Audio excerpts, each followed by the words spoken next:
শুভ সকাল বন্ধুরা। আজকে আমি সকাল সকাল ঘুম থেকে উঠে ইটালির ভেনিসে বাজার করতে চলে এসেছি। দেখছো এই যে এটা হচ্ছে ইটালির ভেনিস শহর, যেখানে হচ্ছে সব জলের মধ্যেই সব বাজার। আমি সেই বাজারেই চলে এসেছি সকাল সকাল। ইটালির ভেনিস দেখছো, চারিদিকে জল আর জল, কেমন বাও লাগছে না ব্যাপারটা।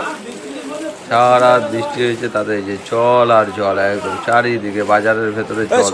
এখন ইটালির ভেনিস শহর হয়ে গেছে, একদম চারিদিকটা পাও লাগছে কিরকম। ও দারুণ। এই সাইডটায় তাও একটু কম আছে, ওই সাইডটায় পুরো হাঁটু অব্দি জল, একদম বাও লাগছে ব্যাপারটা। ভিডিওটা ভালো লাগলে লাইক কমেন্ট শেয়ার করে দাও, চ্যানেলটা সাবস্ক্রাইব করে দাও, ফেসবুকে দেখে থাকলে ফেসবুক পেজটা ফলো করে দাও। দেখছো কেমন বাও লাগছে, চারিদিকটা শুধু বাও লাগছে, বাও। ও কি লাগছে।